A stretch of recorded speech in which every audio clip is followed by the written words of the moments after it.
दोस्तों ये कहानी एक ऐसी औरत की है जिसका पति उसे संतुष्ट नहीं कर पाता, इसलिए वो अपने पति की हत्या करके उसके दोस्त के साथ ही शादी कर लेती है। तो कहानी की शुरुआत में हम एक आदमी को देखते हैं जो कि अपनी बेटी थैरिस को अपनी बहन के पास छोड़ने आया है। क्योंकि उसकी वाइफ की डेथ हो चुकी है इसलिए वो अपनी बेटी का ख्याल नहीं रख सकता। वो अपनी बहन को कुछ पैसे देता है और कहता है कि मैं जल्दी ही वापस आकर अपनी बेटी को ले जाऊंगा। उसकी बहन का नाम मैडम रिक्विन था और उसका कमिल नाम का एक बेटा भी था जो हमेशा बीमार रहता था। अब मैडम के पास एक्स्ट्रा रूम ना होने की वजह से वो थैरिस को अपने बेटे कमिल के रूम में ही सुलाती थी। वहीं थैरिस हमेशा अपने फादर को याद करती रहती थी कि एक दिन वो आकर उसे वापस ले जाएंगे, लेकिन उसके फादर कभी भी आए ही नहीं। अब ऐसे ही वेट करते करते थैरिस अब बड़ी हो जाती है और अब वो एक मजदूर को देखकर खुद को प्लीज किया करती थी। फिर ऐसे ही एक दिन जब वो वापस आ रही थी तभी बाहर उसे मैडम का बेटा कमिल मिलता है। थैरिस उसे कहती है कि तुम मुझे किस दो, लेकिन कमिल यहाँ पर उसके इरादे समझ नहीं पाता और उसे गाल पर किस कर देता है। थैरिस उसे कहती है कि इस तरह नहीं, दरअसल थैरिस चाहती थी कि वो उसके होठों पर किस करे। तभी वहाँ पर मैडम आती है और थैरिस को कहती है कि उसके डैड नहीं रहे। साथ ही उसको ये भी पता चलता है कि कमिल की पेरिस में जॉब लगी है और वो सभी अब पेरिस शिफ्ट हो रहे हैं। लेकिन वहाँ जाने से पहले मैडम थैरिस से कहती है कि तुम दोनों शादी कर लो। अब थैरिस के पास और कोई रास्ता नहीं था, इसलिए उसे ना चाहते हुए भी कमिल से शादी करनी पड़ती है। इसके बाद ये तीनों पेरिस शिफ्ट हो जाते हैं जहाँ पर कमिल अपनी जॉब ज्वाइन करता है। दूसरी तरफ हम थैरिस को देखते हैं जो कि अपनी शादी से बिल्कुल भी खुश नहीं थी और उसे ऐसा लग रहा था कि वो एक जेल में कैद है। कमिल दिन भर काम करता था और घर रात को आता था। उसे भी काम करना पसंद नहीं था, पर अब उसके ऊपर थैरिस और उसकी माँ की जिम्मेदारियां थी। ऐसे ही एक रात जब वो घर पर आता है तो थैरिस उसके सामने अपने कपड़े उतारने लगती है। वो उसके साथ इंटीमेट होना चाहती थी, इसलिए वो उसे रिझाने की कोशिश करती है। लेकिन कमिल को इन सब चीजों में कोई इंटरेस्ट नहीं था क्योंकि वो बचपन से ही बीमार था और उसमें अब ये सब करने की बिल्कुल भी हिम्मत नहीं थी। फिर एक दिन कमिल अपने बचपन के दोस्त लॉरेन को घर लेकर आता है जो कमिल के साथ ही उसके ऑफिस में काम करता था। वहीं मैडम भी लॉरेन को पहचान लेती है और वो उसे देखकर बहुत खुश होती है। लॉरेन एक आर्टिस्ट था जो कि पेंटिंग बनाने में बहुत ज्यादा अच्छा था। इसके बाद जब सभी बातें कर रहे होते हैं तभी थैरिस लॉरेन को देखने लगती है। वो अंदर ही अंदर उसे पसंद करने लगती है। वहाँ लॉरेन भी ये नोटिस कर लेता है कि थैरिस उसे देख रही है। इसके बाद कमिल लॉरेन को उसकी पेंटिंग बनाने को कहता है और फिर जब लॉरेन उसकी पेंटिंग बना रहा था तब थैरिस उसके पास बैठ जाती है और लॉरेन को ही घूरती रहती है। फिर पेंटिंग कंप्लीट होने के बाद जब लॉरेन उस पेंटिंग को कमिल को दिखाता है तो वो उसे बहुत ज्यादा पसंद आती है। तभी कमिल को अचानक कुछ काम याद आ जाता है और वो बाहर चला जाता है। अब कमरे में थैरिस और लॉरेन अकेले थे।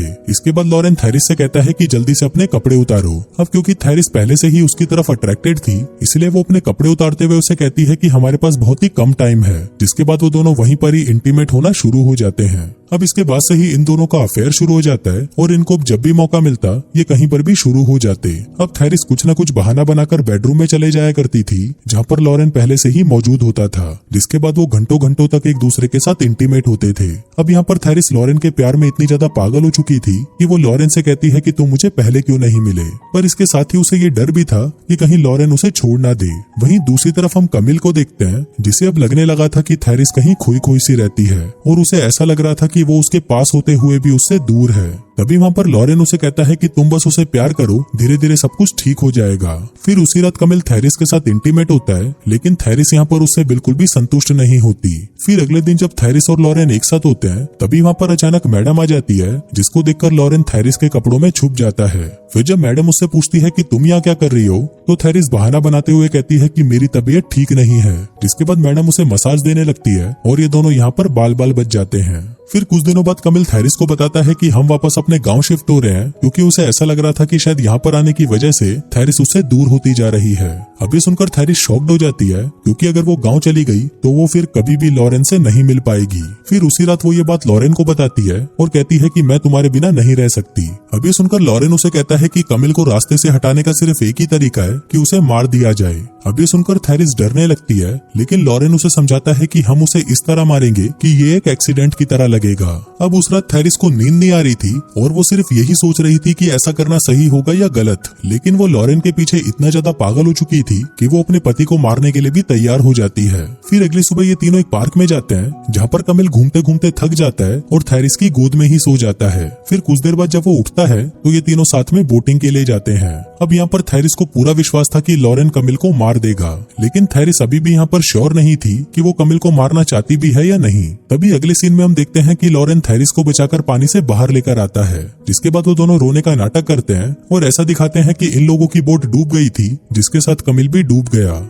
इनके जान पहचान के लोग इनके आसपास ही थे और वो इनको घर लेकर आते हैं। यहाँ पर मैडम भी बहुत रोती है क्योंकि उनका इकलौता बेटा उनको छोड़कर जा चुका था। दूसरी तरफ ये लोग मिलकर कमिल की बॉडी को ढूंढने लगते हैं और फाइनली उनको उसकी बॉडी मिल जाती है और उसका फ्यूनरल कर दिया जाता है। फिर उसी रात थैरिस और लॉरेन इंटीमेट होते हैं और अब ये दोनों हमेशा हमेशा के लिए एक हो चुके थे। फिर एक दिन हम मैडम को देखते हैं जो कि थैरिस पर गुस्सा करने लगती है। वो उसे कहती है कि तुमने कमिल को डूबने कैसे दिया और अगर वो डूब गया तो तुम कैसे बच गई। अब कमिल को गए पूरे 8 महीने हो चुके थे, लेकिन अभी भी वो उसे भूल नहीं पाई थी। लेकिन कुछ देर बाद वो थैरिस से माफी मांगती है और उसे गले लगा लेती है, लेकिन वो भी कहाँ जानती थी कि जिसको वो गले लगा रही है उसी ने ही उसके बेटे को मारा है। दूसरी तरफ थैरिस रात को सो नहीं पाती और उसे डरावने सपने आते रहते हैं। वहीं लॉरेन का भी यही हाल था और वो काफी महीनों से सोया नहीं था।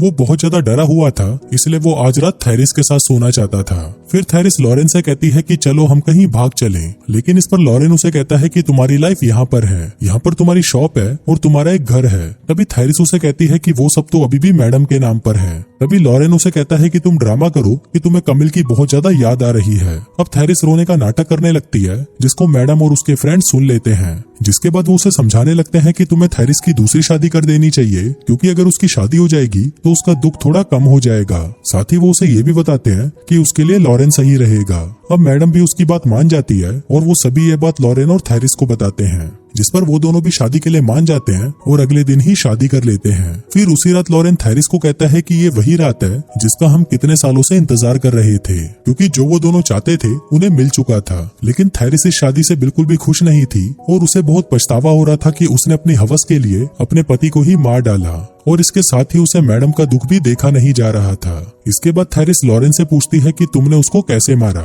जिस पर लॉरेन कहता है कि तुम भी तो वहाँ थी, तुमने नहीं देखा। थैरिस कहती है कि मैंने अपनी आंखें बंद कर ली थी।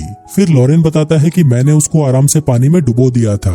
अब यहाँ पर थैरिस को लग रहा था कि शायद वो तड़प तड़प कर मरा था, इसलिए वो लॉरेन से झगड़ने लगती है। वो उसे कहती है कि तुम्हें उसे नहीं मारना चाहिए था। दरअसल जब से इन्होंने कमिल को मारा है तब से इन दोनों की लाइफ पहले जैसी नहीं रही और अब थैरिस लॉरेन के साथ बिल्कुल भी खुश नहीं है, यहाँ तक कि अब वो उसकी शक्ल तक नहीं देखना चाहती। अब ऐसे ही कई दिन बीत जाते हैं और यहाँ पर मैडम अभी भी कमिल को भूल नहीं पाई थी। फिर एक दिन जब वो तीनों पार्क में बैठे थे तभी मैडम को अटैक आ जाता है और वो पैरालाइज हो जाती है। अब इन दोनों को मैडम का ध्यान रखना पड़ता है, लेकिन लॉरेन यहाँ पर मैडम को मारना चाहता था ताकि उनकी प्रॉपर्टी वो अपने नाम कर ले, लेकिन थैरिस यहाँ पर मैडम को बचा रही थी। फिर एक दिन जब थैरिस मैडम को नहला रही होती है तभी थैरिस और लॉरेन में झगड़ा हो जाता है और वो दोनों ही एक दूसरे को कमिल की मौत का जिम्मेदार ठहराने लगते हैं। अब उनकी ये सारी बातें मैडम भी सुन लेती है और अब उसकी हालत बिल्कुल मरने जैसी हो जाती है। फिर जाते जाते वो ये बात अपने दोस्तों को बताने की कोशिश करती है पर वो नहीं बता पाती। दूसरी तरफ हम लॉरेन को देखते हैं जो कि दुकान से पॉइजन खरीदता है, क्योंकि अब वो थैरिस और मैडम दोनों को मारना चाहता था। वहीं मैडम इंक से फर्श पर किसी तरह लिख देती है कि थैरिस और लॉरेन ने ही कमिल को मारा है। अब ये चीज वहाँ पर मैडम की दोस्त देख लेती है और बाकी लोगों को बताने चली जाती है। फिर जब इस बात का पता थैरिस और लॉरेन को चलता है तो वो दोनों एक हो जाते हैं और मैडम को मारने का फैसला कर लेते हैं। वो उसे नदी के किनारे लेके जाते हैं जहाँ ये दोनों ऐसा दिखाना चाहते थे कि ये तीनों नदी के किनारे गए और मैडम की डूबने से मौत हो गई। फिर लॉरेन उनकी ड्रिंक में जहर मिला देता है और वहीं थैरिस एक चाकू निकालती है, लेकिन तभी ये दोनों अपना माइंड चेंज कर लेते हैं और खुद को ही मारने का फैसला करते हैं। फिर वो दोनों जहर वाली ड्रिंक को पी लेते हैं और मर जाते हैं। तभी वहाँ पर मैडम के फ्रेंड्स आ जाते हैं और वो मैडम को बचा लेते हैं। यहाँ कमिल को मारने के बाद उन दोनों की जिंदगी नरक बन चुकी थी, इसलिए वो दोनों अपनी अपनी जिंदगी को खत्म करने का फैसला कर लेते हैं। और दोस्तों इसी के साथ ही ये कहानी यहीं खत्म हो जाती है।